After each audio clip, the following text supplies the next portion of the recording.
Kita ulang-ulang ya. Kemarin sebenarnya malam ini kan nggak ada jadwal saya nih. Tapi karena bulan puasa kan banyak nggak ada kerjaan kan.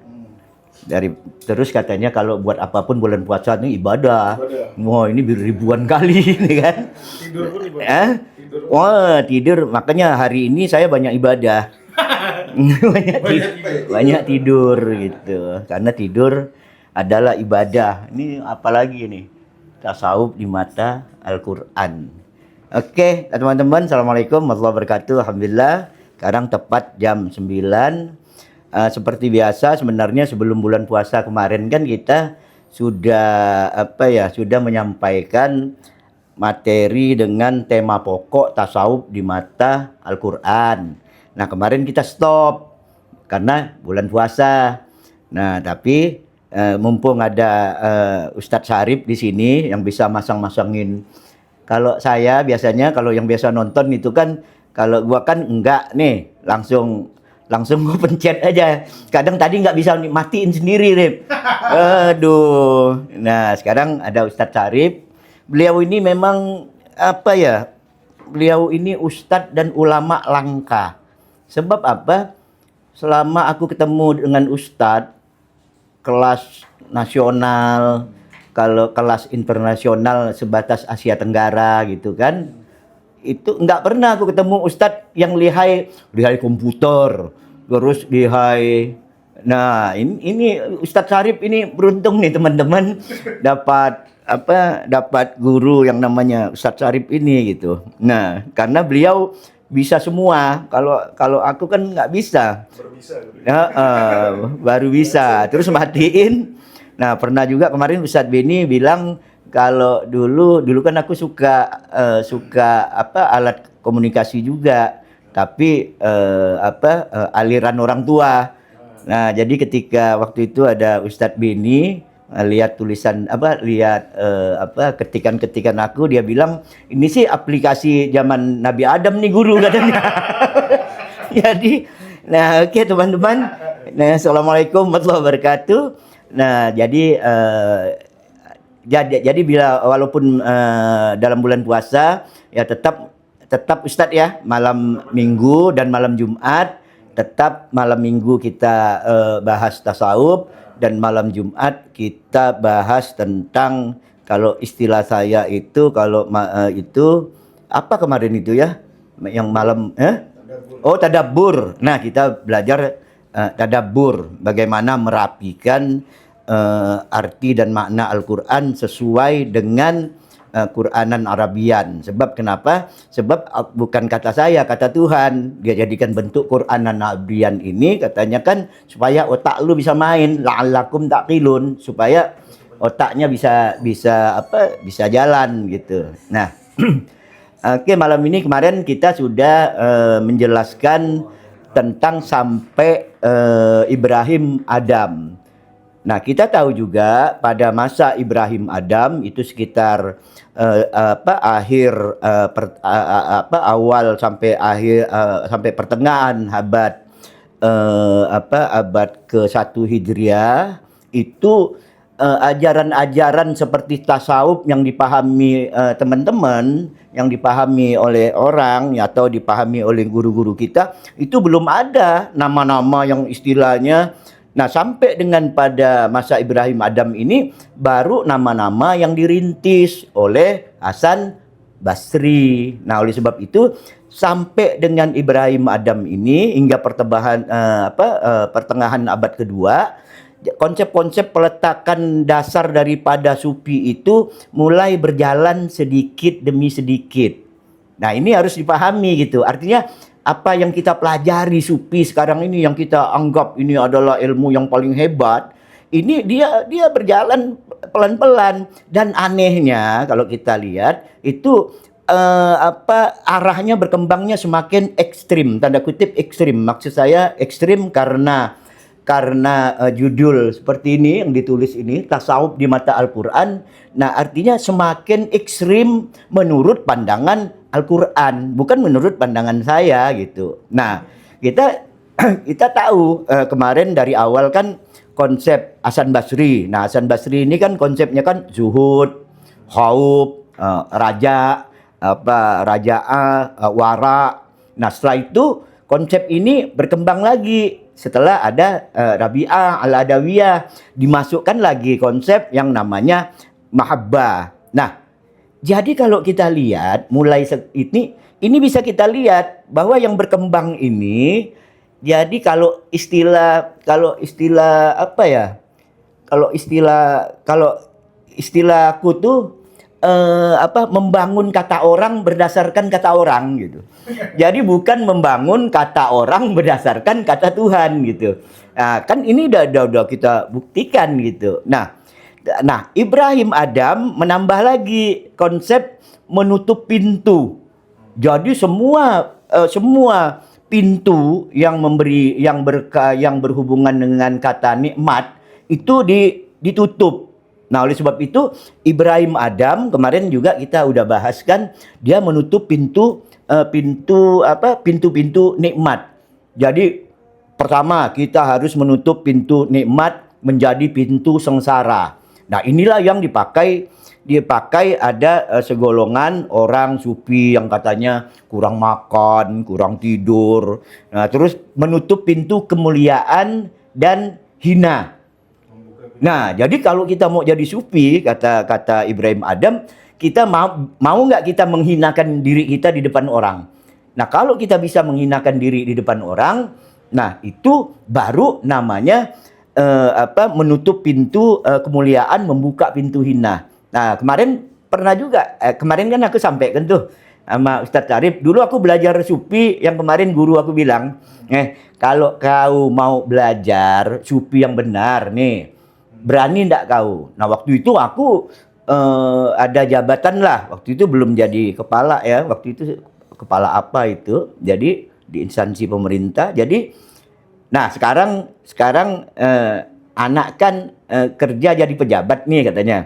Nah, sekarang berani ndak anak sekarang katanya pakai celana pendek, terus bawa pada waktu itu ngomongnya tuh pas hari raya kurban. Nah, bawa paha sapi katanya, terus dipikul keliling jalan di pasar tuh. Nah, soalnya antum kan dikenal orang katanya kan, berani ndak antum kayak gitu? Nah, jadi memang dia semakin ekstrim gitu. Nah, bagaimana demikian juga para fuqaha kemarin juga sudah kita jelaskan. Para fuqaha menjelaskan konsep ikhlas. Nah, mungkin Pak Anton ini pernah juga ya. Mau menguji kau ikhlas itu bagaimana? Nah, mohon maaf. Ketika kita bertahara, buang air besar, terus kita tusukkan tangan kita dalam-dalam tuh katanya, terus kita isap. Mau nggak kau katanya? Nah, kalau kau ikhlas katanya, nah itu baru namanya ikhlas. Jangan ngomong. Nah, jadi kita yang pakai logika ini kan pusing kita.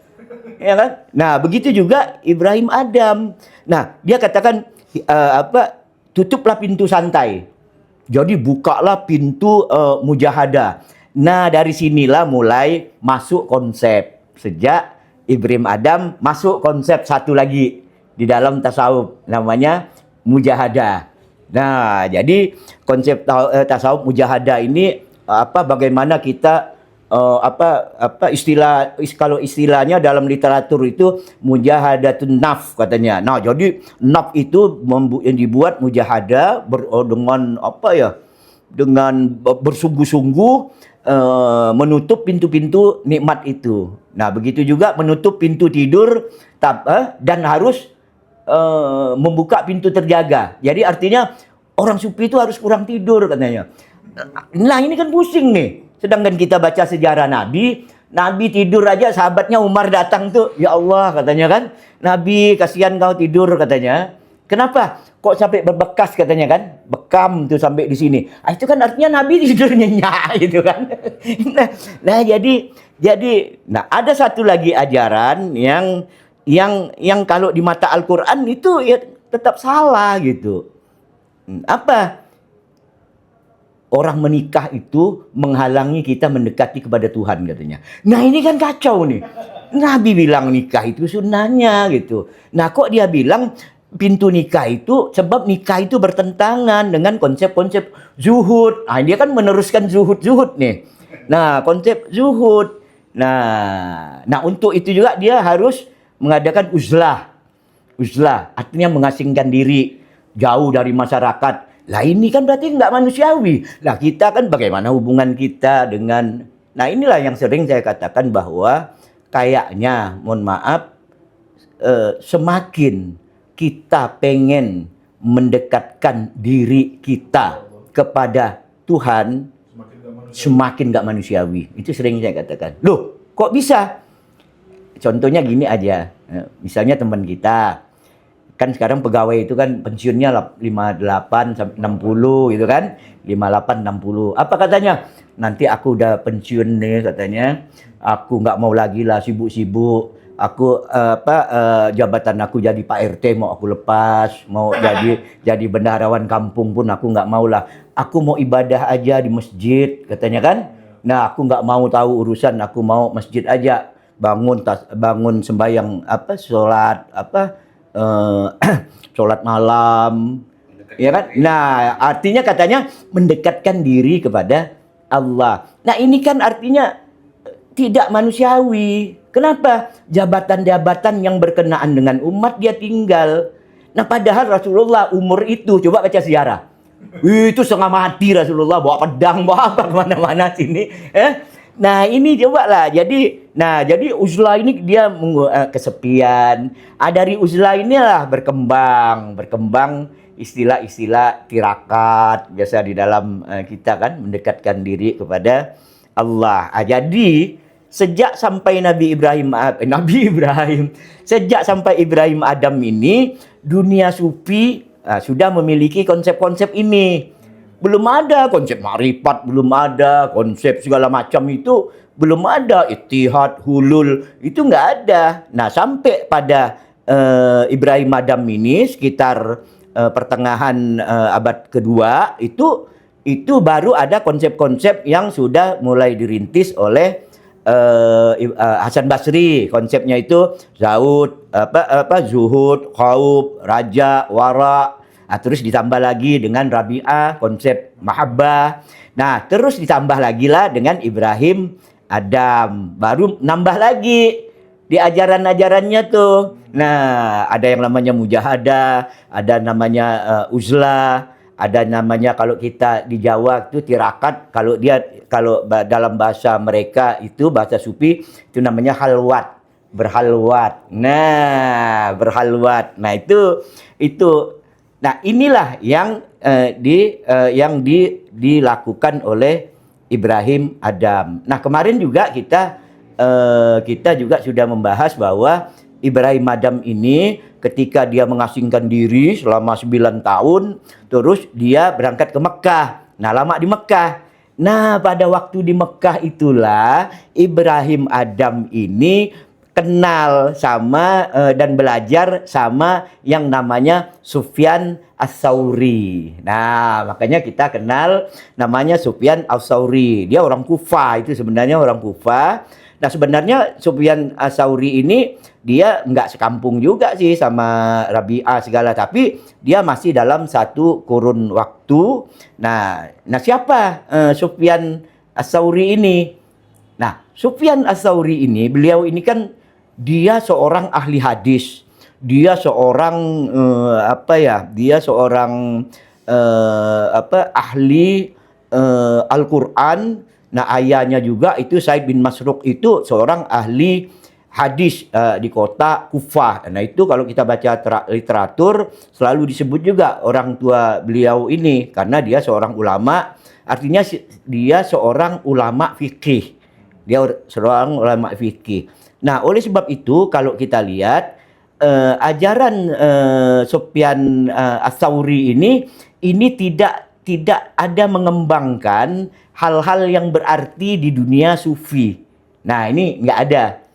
Nah, tapi kalau kita baca kitab-kitab belakangan, nah ini yang gila nih sebenarnya kadang-kadang.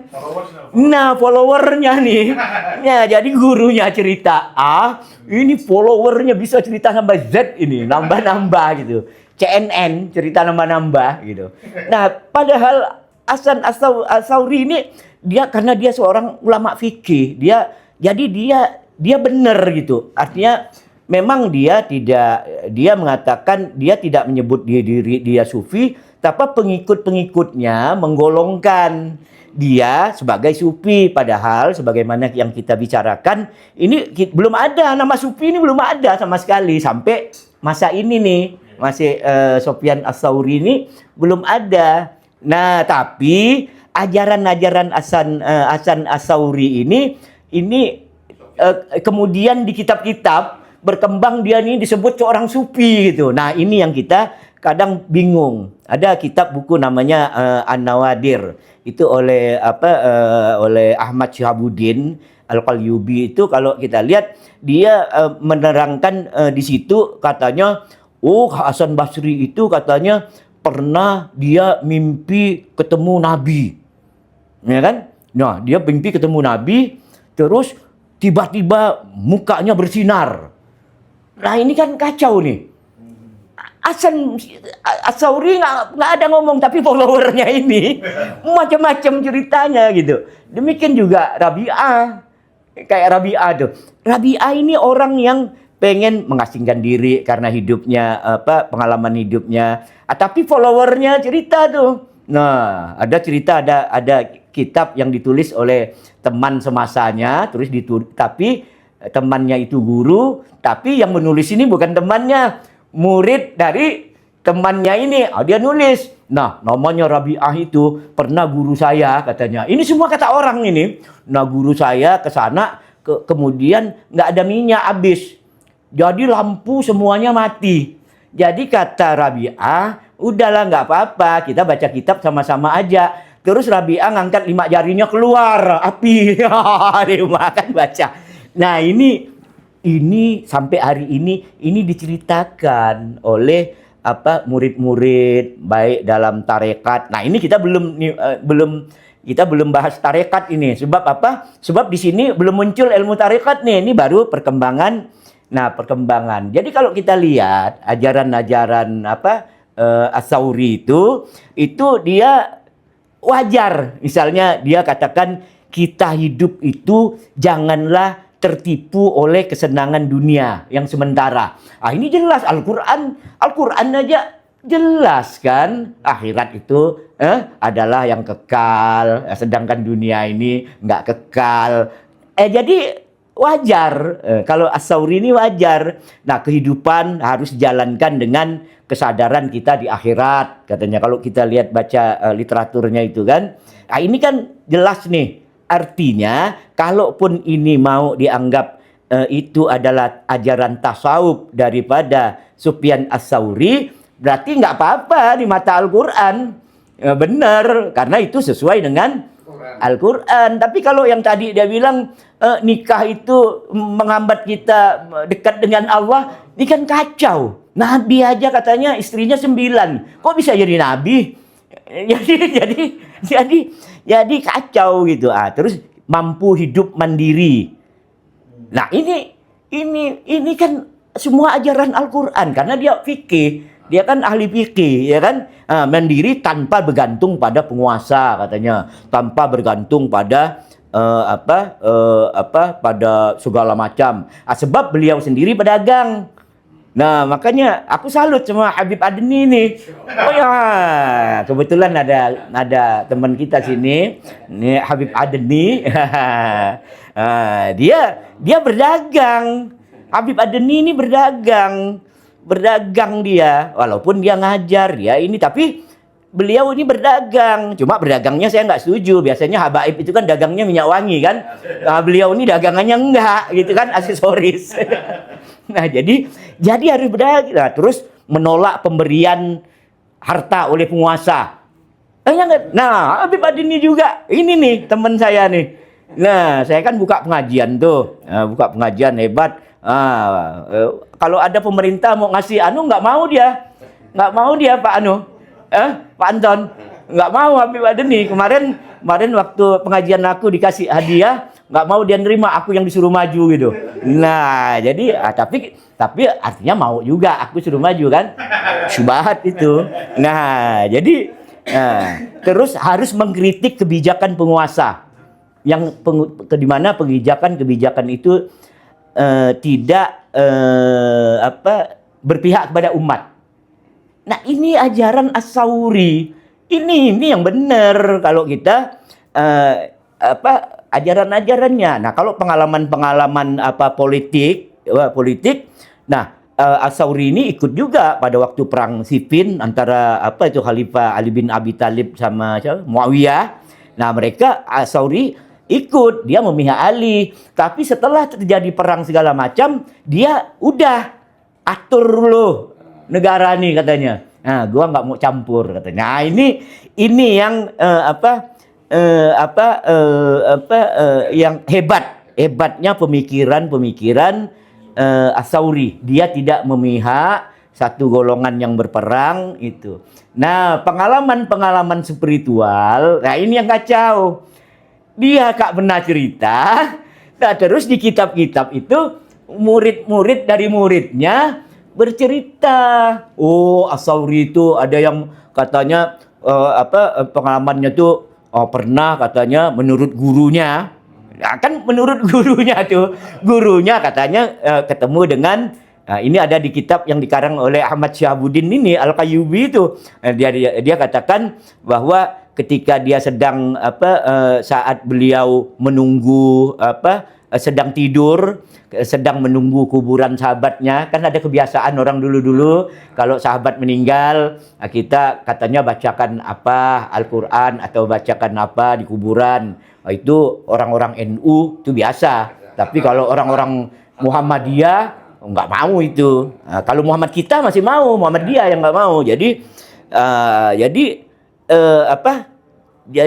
tiba-tiba muncul suara katanya. Muncul suara, Sofyan, jangan kau risau, temanmu itu sudah dijaga oleh puasa dan Al-Quran katanya. Nah, ini kan cerita kacau nih.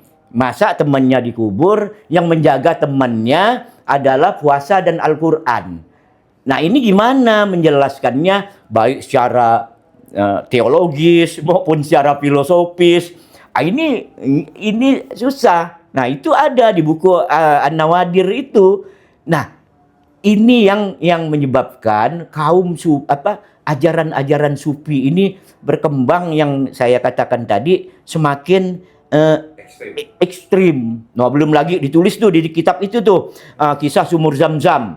Nah, jadi sumur Zam-Zam itu ketika dia minum As-Sauri ini nggak habis katanya, nggak habis. Jadi diletakkanlah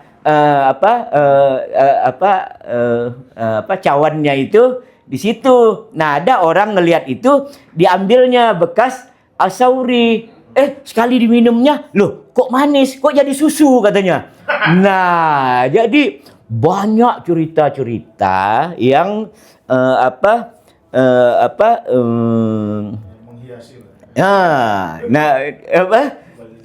cerita yang apa ya? Nah, ini jadi, nah kalau kita mendengar kisah As-Sauri, nah inilah. Jadi kalau berdasarkan literatur, dia bukan sufi, dia bukan seorang bukan kontributor sufi juga. Di hadis-hadis pun banyak ya? Iya, nggak ada dia ajaran-ajaran. Cuma di hadis-hadis kadang-kadang ada juga cerita-cerita yang menceritakan itu gitu. Nah, ini yang menjadi masalah kalau kita. Kenapa saya sampaikan ini? Karena saya lihat sekarang itu, kalau kita lihat di Facebook, di TikTok, di macam-macam kan, itu kan heboh nih, belajar tasawuf katanya, belajar syarikat, tarikat, hakikat, makrifat.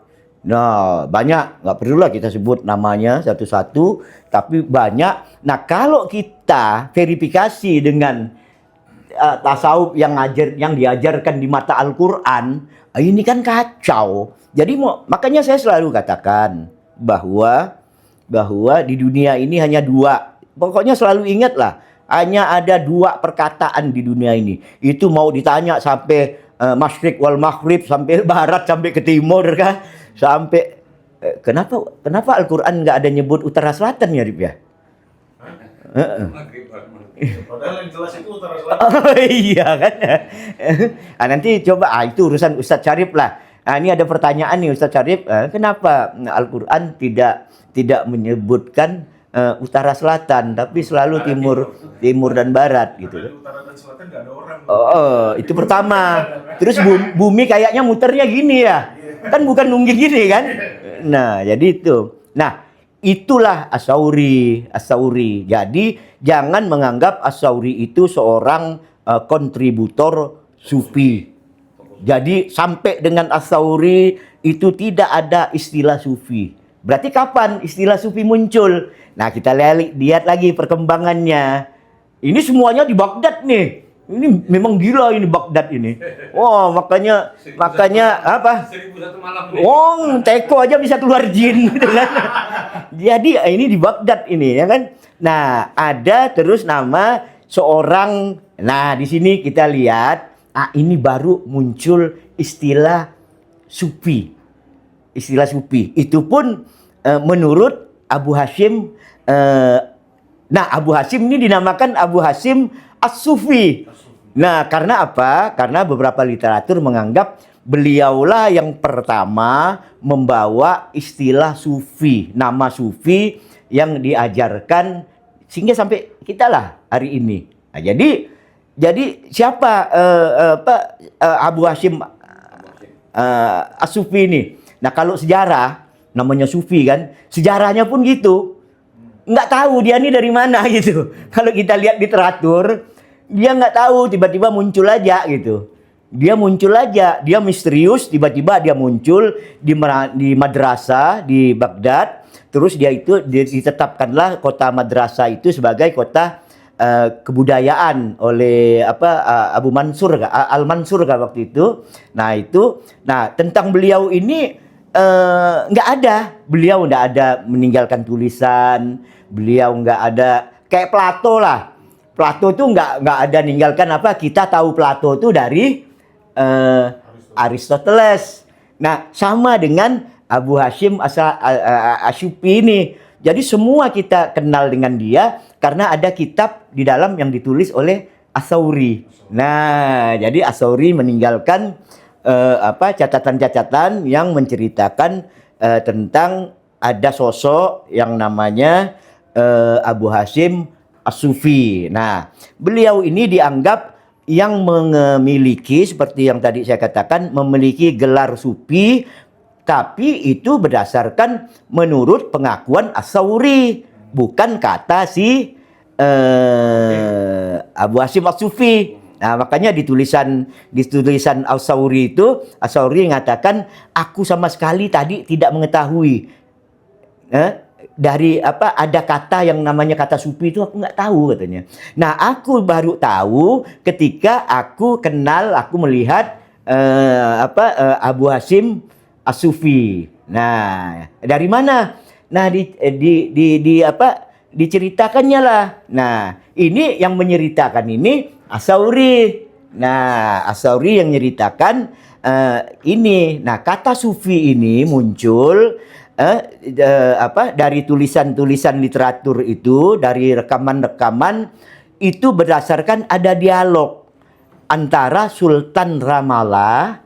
Ramallah itu negara waktu itu di Syria ya, kota di Syria. Nah, Sultan Ramallah ini dia orang Yahudi. Nah, pada waktu itu dia menjadi sultan, dia beragama Yahudi. Terus Abu Hasyim As-Sufi ini hiduplah di zaman itu. Nah, pada waktu itu Sultan ini lagi sedang jalan-jalan, naik kuda, lagi berburu segala macam. Terus dari jauh dia lihat ada orang yang salah satunya itu Abu Hasyim As-Sufi. Nah, Abu Hasyim As-Sufi ini sedang jalan. Nah, beliau mengikuti. Kan waktu itu kan jalan kan sepi kan. Beliau mengikuti. Tiba-tiba ada orang lain katanya. Ada orang lain ketemu sama Abu Hasyim As-Sufi. Terus nggak ngomong katanya. Nggak ngomong.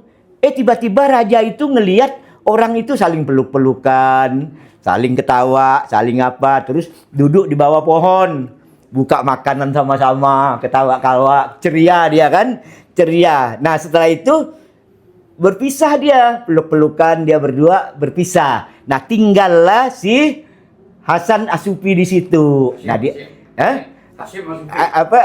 Hashim As-Sufi. Nah tinggallah di situ. Nah Sultan nanya.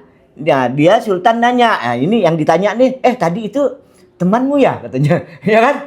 Terus kata Hashim, bukan katanya. Loh, kalau gitu ada hubungan saudara? Enggak, saudara pun bukan. Lah, terus dari mana?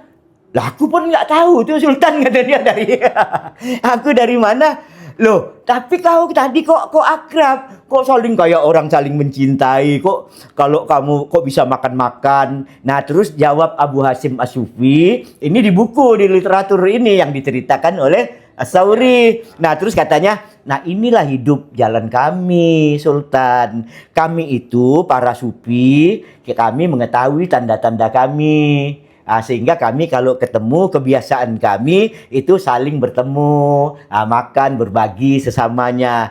Oh, kalau gitu ketemunya di mana aja? Kalian udah punya gedung belum? Kata Sultan ini. Jadi kata Sultan Ramallah ini bilang udah punya. Kami nggak ada ketemu, nggak punya gedung katanya. Nah, oleh kemurahan hati Sultan Ramallah dibuatlah gedung untuk Hashim As-Sufi, supaya dia kalau ada kawan-kawannya ketemu kawan-kawannya bisa kumpul di situ. Nah, tempat inilah kemudian karena tergugahnya Sultan ini, dia membuat gedung tadi gedung Al-Barakah. Saya punya gedung, teman-teman, saya punya gedung namanya Al-Barakah. Dulu itu lembaga pengkajian dan pengkajian dan studi Al-Qur'an.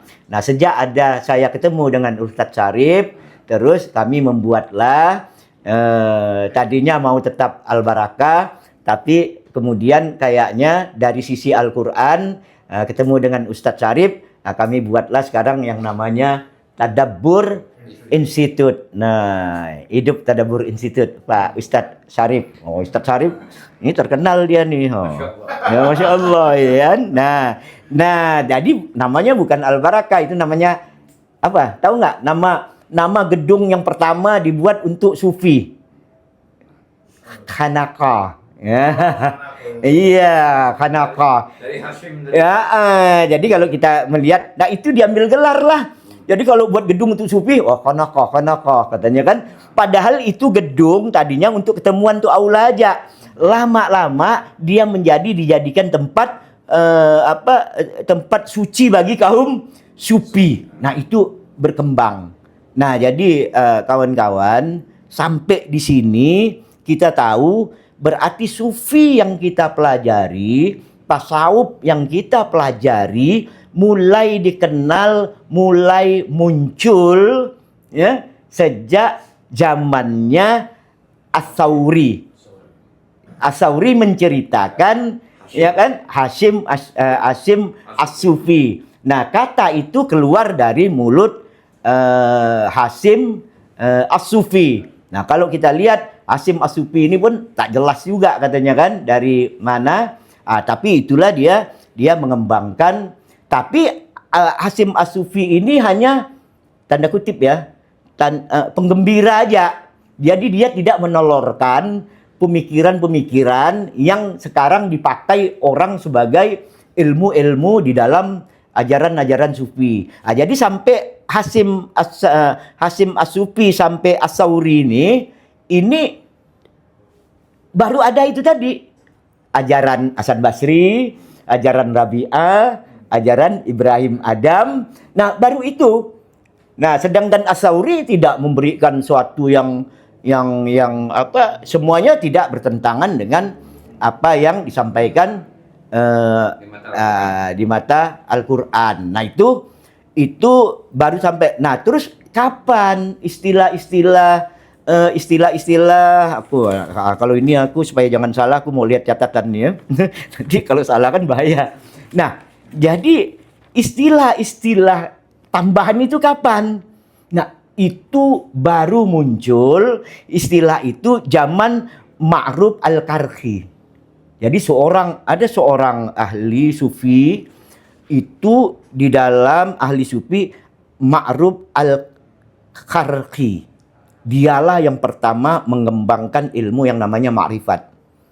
Oh, Marifat ini baru. Iya, Al-Karhi. Al-Karhi ini hidup di akhir abad kedua, dia meninggal tahun 201. Nah, jadi kalau kita lihat perkembangan sufi yang semakin tanda kutip menggila ini sejak mulai abad kedua. Abad kedua, mulai abad 200 Hijrah ke atas. Nah, sejak abad 200 Hijrah inilah mulai dikenal yang namanya Ma'ruf Al-Karhi. Oh, berarti dari nama Ma'ruf itu kali Ma'rif. Nah, enggak. Oh, iya ya, enggak tahu juga ya. Tapi sebenarnya aku enggak kepikir juga aku. Jadi Ma'ruf, Arafah, Ma'rifat. Ya, Ma'ruf dikenal. Nah, Ma'ruf Al-Karhi. Nah, jadi ya itu sekitar tahun 800-an lah ya. Berarti bukan tarikat sama hakikat dulu ya? Bukan. Marifat dulu. Iya, ma'rifat. Ibaratnya gini nih. Ibaratnya nanti kita kaji ya. Ibaratnya kalau tasawuf itu teori-teori, ya, tarikat itu praktek-praktek untuk melaksanakan itu gitu. Nah, nanti kita bahas. Nah, siapa Ma'ruf Al-Karhi ini? Nah, Ma'ruf Al-Karhi ini dia dari keluarga Kristen. Nah, dia Kristen, tapi dari awal, iya kan? Nah, dia agama yang dalam Al-Quran kalau nggak salah ada disebut, ada ndak? Sabi'ah itu ada ya? Ada. Dia dari agama itu tuh Sabi'ah, tapi beliau sangat kritis. Beliau sangat dia tidak mau dialah orang pertama bahwa Tuhan itu disebut oknum. Oh. Nah, di dalam Kristen. Oh iya. Nah, di dalam Kristen ya. Satu oknum, tiga inti. Tapi itu dia nggak mau.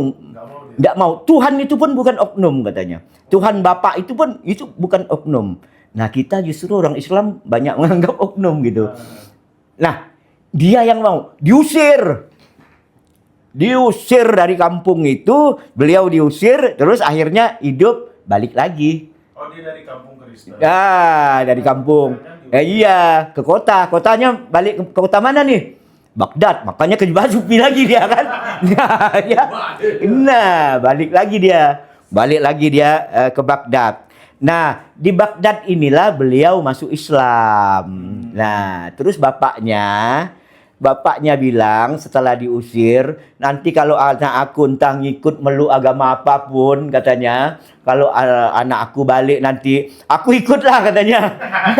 Ya, anak aku mau agama apapun, dia mau ikutlah. Nah, jadi bapaknya pernah bernazar begitu. Nah, jadi ketika dia masuk Islam, nah bapaknya yang nazar gitu pun dia ikut. Nah, jadi akhirnya beliau karena belajar di Baghdad.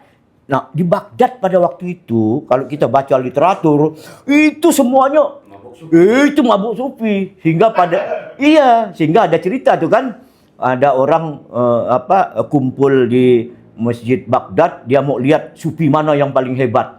Nah, yang masuk ke masjid tuh katanya semuanya sufi. Nah, tapi terakhir ada orang yang pakaiannya cumbang-cambing tuh kan, nggak dihitungnya, nggak dicoretnya, sufi. Sekali dia masuk lihat orang heboh, taunya itulah yang sufi yang sebenarnya katanya.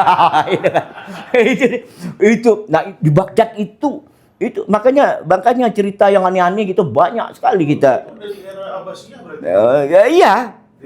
Iya, dari awal itu udah dua era itu semuanya berkembang gitu. Nah, ini jadi dialah di sanalah dia berkenal dengan salah satu muridnya, terus dia ngajar. Nah, salah satu muridnya itu As-Sakati. Nanti kita bahas. As-Sakati itu omnya, pamannya gurunya Al-Halaj, Junaid. Nah, nanti kita bahas. Jadi kalau kita lihat, kita jangan menganggap bahwa sufi itu pemikiran-pemikiran individu yang berkembang. Jadi kalau kita lihat sufi ini pemikiran sistematis yang dibentuk pengalaman-pengalaman dari pengalaman-pengalaman spiritual, tapi dalam komunitas tertentu. Tapi sama khalifah itu dibiarin aja. Kenapa? Sama khalifah dibiarin. Oh iya, karena sufi tidak pernah ganggu khalifah. Yang ganggu khalifah nih kan, yang ganggu khalifah. Iya, yang golongan. Kalau Syiah jadi penguasa, yang ahlu sunnah ganggu. Kalau ahlu sunnah jadi penguasa, Syiah ganggu. Kalau sufi enggak, kayak Asy'ari tadi. Dia bantu pemerintah, tapi setelah itu urus lo. Sana, gua nggak mau ikut. Nah, sufi ini tak pernah ganggu. Makanya kalau kita lihat ya literatur daripada literatur sufi, ya kan? Jadi walaupun kita tahu perang salib. Perang salib itu kan 300 tahun berulang-ulang kan. Nah, kalau kita lihat nggak ada satupun ya yang sufi hebat, sufi itu menulis sejarah tentang perang salib. Padahal itu kan perang yang sangat. Nah, enggak ada gitu. Bantu juga enggak kalau nggak salah tuh. Enggak ada. Nah, kemana nih sufi-sufi yang katanya ini? Enggak ada. Bayangkan, jangankan itulah. Bayangkan misalnya Al-Ghazali lah. Nah, akhir dari pemerintahan Ghazali itu kan semasa dia masih ada pergolakan tuh perang salib. Tapi nggak ada kitab Al-Ghazali maupun di Ihya Ulumuddin, dia menulis dikit aja cerita tentang padahal dia termasuk di garda terdepan loh, dia di Baghdad loh. Iya kan? Nah, ini satu pertanyaan juga mungkin bagi kita, nggak tahu ya. Nah, makanya tadi aku katakan ya semakin dekat dengan kita, semakin dekat nih makin nggak manusiawi. Bukan kita semakin dekat dengan Tuhan, semakin kita merasa dekat, ya kan? Semakin tidak manusiawi. Nah, ini fakta. Nah, saya tidak mengajarkan ajaran, saya belajar sufi dari orang tua saya, dari mana. Nah, tapi yang saya sampaikan ini kan sejarah timbulnya. Nah, jadi Al-Karkhi. Nah, Al-Karkhi inilah ajaran beliau inilah, karena dia seorang Kristen, dia belajar tapi dia langsung mendalami belajar tasawuf. Nah, artinya sedikit banyak pengaruh-pengaruh pemikiran tentang ketuhanan, ya kan? Semasa dia menjadi Kristen, ini mungkin bisa mempengaruhi. Nah, oleh sebab itulah dia mengembangkan ajaran mahabbahnya Rabi'ah Adawiyah. Jadi Al-Karkhi inilah yang dianggap sebagai sebagai penerus atau penyempurna ajaran daripada mahabbahnya Rabi'ah. Nah, ini yang dianukan mencintai sehingga merasa bersatu dengan Tuhan. Nah, mulai disinilah tanda kutip ya, merasa. Mulai disinilah keluarlah ajaran daripada Al-Ma'ruf tadi. Aku tertarik juga kok dia beri nama Ma'ruf ya. Iya, ma'rifat ya. Kok namanya Ma'ruf. Nah, beliau mulai mengajukan konsep. Nah, ada konsep katanya yang namanya ma'rifah.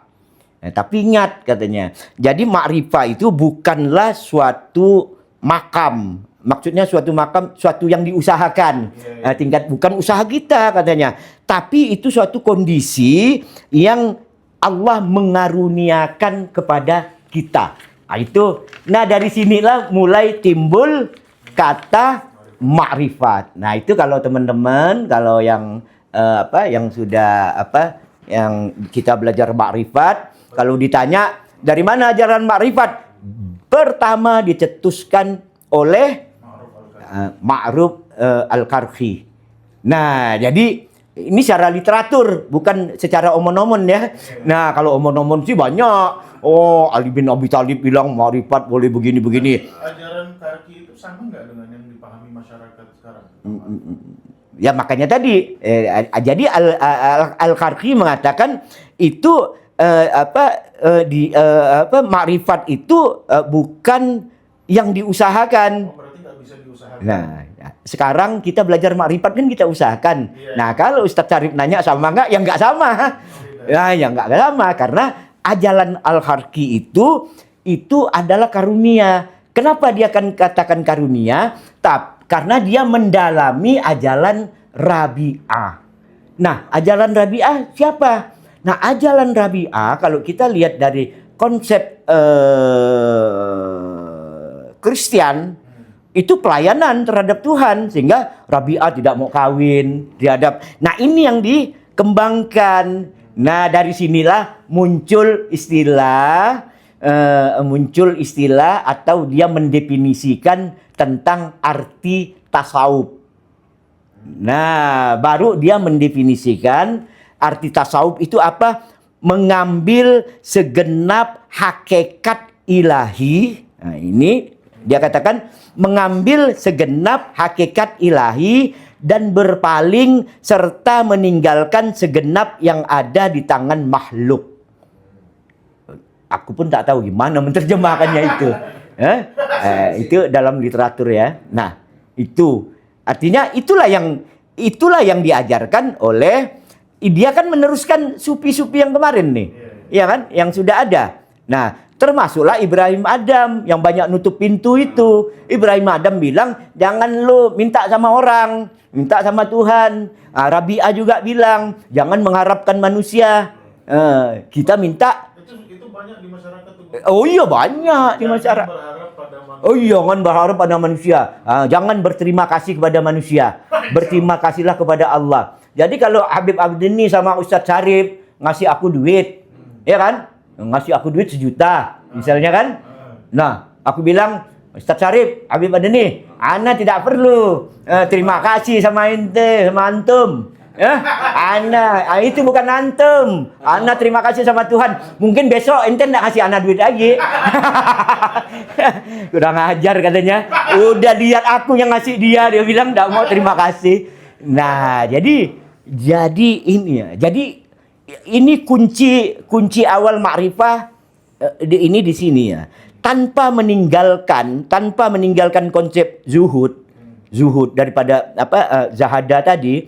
Nah, Al-Karki itu mengembangkan konsep, artinya gini, dia tetap menggunakan konsep zuhud yang dikembangkan oleh Hasan Basri.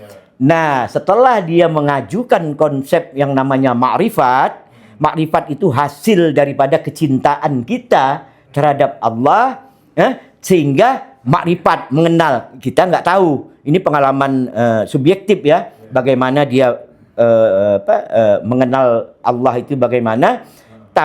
Dia mulai mengembangkan konsep apa? Ini kita pelajari juga konsep fana. Nah, jadi fana.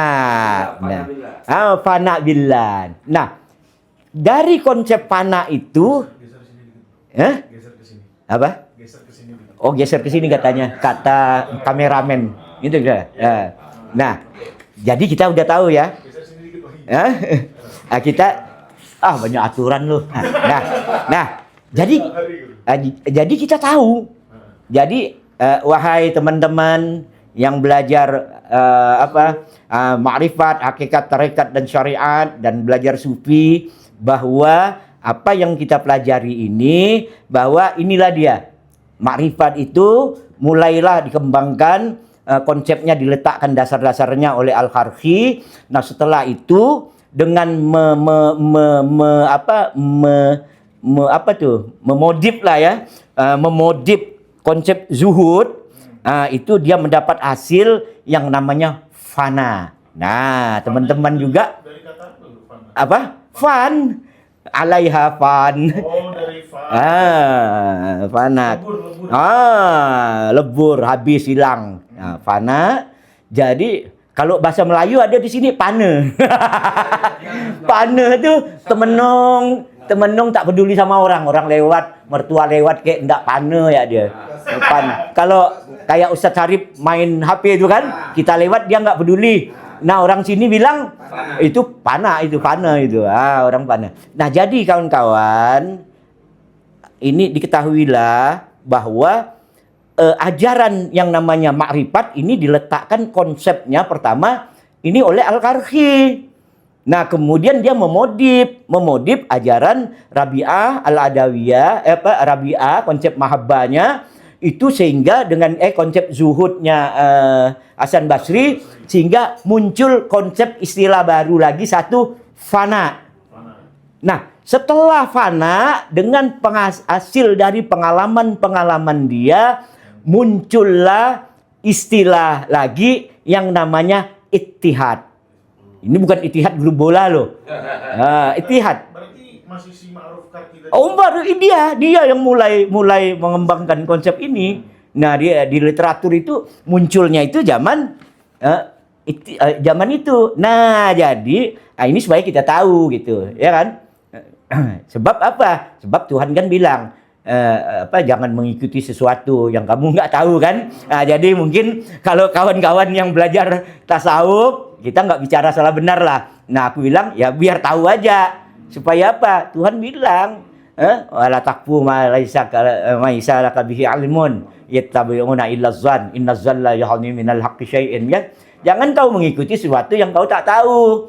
Jaranya yang tak punya ilmu, pengetahuan. Cuma pakai sangka-sangka. Jadi aku cuma pengen nyampaikan ini aja. Bukan masalah salah benar. Supaya ada pengetahuan bahwa ma'rifah ini munculnya dari ma'ruf. Namanya pun cocok. Aku pun baru sadar tuh tadi tuh. Ustadz Syarif.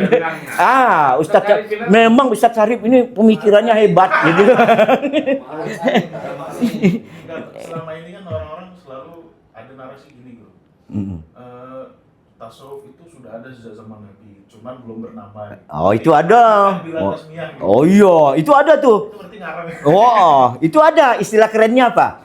Zaman Nabi, tasawuf adalah sebuah realitas tanpa nama. Tapi sekarang hanya nama tanpa realitas. Itu dia untuk mengesahkan bahwa zaman Nabi tasawuf itu udah ada. Mana ada Nabi ngelarang kawin, ngelarang tidur, ya kan? Nah, jadi ini tadi? Nah, mulai konsep ittihad. Ittihad itu kok dalam bola tuh namanya apa ya? Union apa? United. Makanya ada ittihad bola itu kan. Manchester United. United, kesatuan. Dia ngembangkan ittihad. Kan ada sepak bola gedung kemarin waktu aku di Australia itu kan ada aku foto tuh di gedung namanya Ittihad. Ittihad. Itu kan punya orang Arab tuh. Maskapai. Itu gedung bola loh itu. Iya, itu markasnya Manchester City. Oh, nggak tahu juga. Aku kan nggak suka bola. Itu cuma anak aku yang suka bola gitu kan. Nah, itu ittihad. Nah, jadi ittihad ini artinya kesatuan. Tapi kalau kita lihat daripada makna ittihad kayak bola tadi, ya, artinya bukan jadi satu dia sama Tuhan. Ini hati-hati. Nah, di sini ittihadnya bukan hulul. Nanti berkembang konsep hulul lagi oleh muridnya Yazid, Abu Yazid. Nah, yang dikembangkan oleh Abu Hala Al-Halaj. Nah, konsep ittihad daripada ini yaitu merasakan adanya kebersatuan. Menurut Al-Karki, kita merada kebersatuan dengan sifat-sifat yang ada pada ilahi. Nah, kalau sampai pemahamannya sampai sebatas ini, merasa kebersatuan, merasa kebersamaan, itu tidak ada masalah. Kenapa? Karena Allah juga mengajarkan innallaha ma'as sabirin, ya kan? Ya kan? Allah bersama. Ya, ini kan kita selalu merasa diawasi. Nah, kebersatuan ini. Nah, kemudian Al-Karki, nah satu lagi. Al-Karki ini banyak konsep yang dipakai oleh kaum Sufi. Apa yang dikembangkannya? Konsep al-wilayah. Nah, tapi belum berkembang menjadi konsep wali. Oh. Jadi al-wilayah, iya, cikal bakal nih. Jadi yang dimaksudkan al-wilayah oleh mereka ini yaitu keadaan-keadaan ekstasi, ekstasi apa? Ilusi, panak segala macam. Itu disebutnya al-wilayah, al-walaya. Karena apa? Dia dianggap berada pada kawasan kecintaan mahabbah. Jadi diajarkannya itu karena kita berada dalam cintaan mahabbah kepada Allah, maka timbullah, ya kan? Timbullah apa? Ittihad. Nah, timbullah rasa kita fana. Nah, tapi bukan kesatuan dalam konsep al-halaj. Nah, jadi ini yang harus kita pisahkan nih. Jadi kalau kita lihat sampai di sini, ajaran Al-Qaraqi tidak banyak terlalu ekstrim melanggar konsep-konsep Al-Quran. Karena dia menggunakan kata, dia sangat hati-hati. Dia tidak menggunakan konsep yang apa, dia gunakan kata ittihad. Dia gunakan kata konsep fana. Kalau fana kan memang kita fana. Iya, fana. Jadi dia sangat hati-hati tentang mahabbah. Nah, jadi zuhud semua itu dikombinasikan skalanya. Nah, inilah berarti apa? Sampai hari ini sampai dengan hidupnya Ma'ruf As-Sufi ini, berarti di sini sudah ada ajaran nih. Udah jadi satu ajarannya nih. Ajaran Hasan Basri dengan konsep zuhudnya, ajaran Rabi'ah dengan konsep mahabbahnya, ajaran Ibrahim Adam dengan konsep menutup semua yang enak-enak. Nah, itu kan. Terus muncullah konsep yang cikal bakal yang namanya makrifat. Itu satu. Kemudian muncul lagi konsep yang namanya fana. Satu. Terus setelah fana, muncul lagi konsep yang namanya ittihad. Nah, setelah itu barulah kita masuk katanya sampai kepada yang namanya suasana kondisi yang namanya al-walaya, al-wilayah. Nah, di situ kita masuk di dalam situ. Jadi definisi wali itu orang yang berada dalam dalam wilayah itu. Nah, nanti perkembangannya jadi individu nyatakan wali. Jadi dikawinkannya ini dia memiliki wilayah sehingga adalah wali kutub lah ini. Nah, kayak tadi tuh kan gila tuh. Nah, Tuhan mau menurunkan musibah ke dunia ini, Tuhan minta izin dulu sama wali kutub. Kalau wali kutub tak izinkan, musibah tidak akan turun. Nah, ini kan kita kan bukan orang alim, kita ini kan orang awam, orang bodoh-bodoh. Tapi kan nggak bodoh-bodoh amat lah, jangan tambah dibodoh-bodohin gitu. Nah, jadi inilah teman-teman, mungkin nanti kita lihat lagi perkembangannya, nanti baru kita lihat ajarannya, nah baru kita lihat setelah itu bagaimana aplikasinya. Nah, jadi kalau kita lihat Sufi ini teori, tarekat itu eksekusinya, ibaratnya gitulah. Jadi teman-teman, mudah-mudahan di bulan puasa ini kita apa yang kita sampaikan nambah wacana lah, sehingga kita tahu. Sebab Tuhan bilang jangan ngikutin sesuatu yang nggak kau tahu. Ya masa bodoh lah, mau salah mau benar, yang penting tahu dulu kan. Nah, itu nanti akan kita bahas lagi yang sering dianggap sufi siapa? Abu Nawas. Nanti siapa Abu Nawas itu? Abu Nawas itu lebih gila lagi. Imam Syafi'i nggak mau dia mati. Imam Syafi'i nggak mau nyolatkan dia. Kabur Imam Syafi'i. Nah, ini Abu Nawas. Nah, nanti kita bahas Abu Nawas. Abu Nawas itu pun lahir sekitar pertengahan juga. Nah, dia sampai akhir abad kedua Hijrah juga. Kalau itu nama aslinya itu kan Abu Ali Al-Hasan itu kan. Nah, jadi kalau kita lihat itu nanti aus juga aku mungkin sampai jadi mudah-mudahan berguna bagi kita semua. Artinya kita tidak juga hanya paham tentang mempelajari Al-Quran di Tadabbur Institute, kita juga memahami tentang perjalanan spiritual karena mau tidak mau itu juga bagian daripada umat Islam, bagian umat Islam. Jadi ya jadi harus kita lihat. Jadi kesekian ya Ustaz Syarif, yang kira. Nah, mudah-mudahan. Assalamualaikum warahmatullahi wabarakatuh.